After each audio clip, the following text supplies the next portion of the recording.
Khairatabad MLA దానమన్న Hydraa మీదకు ఏ తీర్ల మర్రబడుతుండో చూస్తూనే ఉన్నాము. నిన్న కూడా చింతల్ బస్తీల ఫుట్పాత్ల మీద కట్టిన కట్టడాలను కూలగొడుతుంటే పోయి అడ్డం పడ్డాడు. అవసరమైతే ఎమ్మెల్యే పదవి పోయినా మంచిదే, జనం కోసం కొట్లాడుతా అని బయసు పెట్టిండు. రోజుకింత డోసు పెంచి సొంత పార్టీకే సురుకులు అంటిస్తుండు. దానమన్న సొంత కాంగ్రెస్ పార్టీకే రోజుకింత సురుకులు అంటిస్తుండు.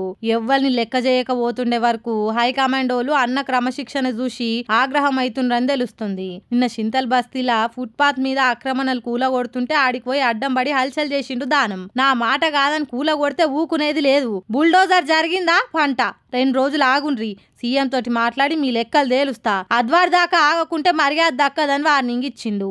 అంతేనా?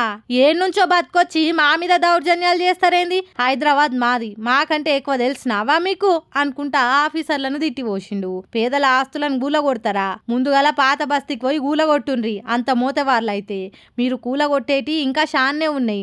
వాటి జోలికి పోకుంటా గీ వీళ్ళ జోలికి ఎందుకు వస్తుండ్రు? నా ఎమ్మెల్యే పదవి పోయినా మంచిదే, మిమ్ముల మాత్రం ఇడవా అని తెగేసి చెప్తుండు. ఇవన్నీ చూసి పార్టీ హైకమాండోలు గుర్రుగున్నారని తెలుస్తుంది. మన మీదకే మర్రబడుతున్న దానంకు మంత్రి పదవి ఎందుకు ఇయ్యాలే? అవసరం లేదని లిస్టులకు వెళ్ళి అవుట్ చేసిండ్రని గాంధీ భవన్ దిక్కు గుసగుసలు పెట్టుకుంటుర్రట. పటాన్చెరు ఎమ్మెల్యే గూడెం మైపాల్ రెడ్డి అన్న కాంగ్రెస్ లకు పోయిన కాన్ నుంచి రాజపూజ్యం కంటే అవమానాలే బాగా అవుతున్నట్టున్నాయి. ఏందో అనుకొని పోతే ఇంకేదో అవుతున్నట్టున్నది. పాత కాంగ్రెస్ నాయకులతోటి మైపాలన్నకు భంగపాటు తప్పుతలేదు. పటాన్చెరు ఎమ్మెల్యే గూడెం మైపాలన్నకు రోజుకింత పరాభవం తప్పుతలేదు. ఏడికి పోయిన పటాన్చెరు కాంగ్రెస్ నియోజకవర్గ ఇన్ఛార్జి కాటా శ్రీనివాస్ వర్గం నుంచి తీవ్రంగా వ్యతిరేకత వస్తుంది. మొదటి సంధి ఆయనకి ఈయనకు వాడది. అసోంటిది ముందొచ్చిన చెవుల కంటే వెనకొచ్చిన కొమ్ములు వాడి అన్నట్టు ముందు నుంచి పార్టీలున్న కాటాను కాదని మైపాలే అంత నా ఇష్టం అన్నట్టు చేస్తుండే వరకు కాటా వర్గం వాళ్లకు ఏన్నో గాలినట్టు అయిపోయింది.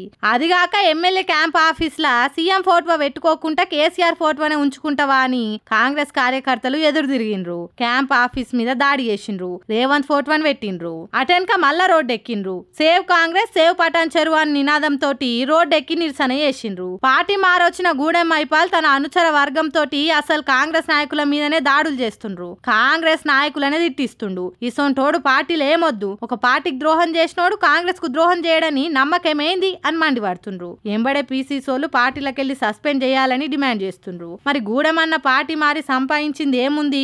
ఈ అవమానాలు, ఈ పరాభవాలు, కాంగ్రెస్ పార్టీలతోటి తిట్లు, శాపనార్థాలు గివిట్ కోసమేనా పార్టీ మారినవన్నా అని చుట్టూ ఉన్నోళ్ళు నిష్ఠూరం ఆడుతుండ్రట.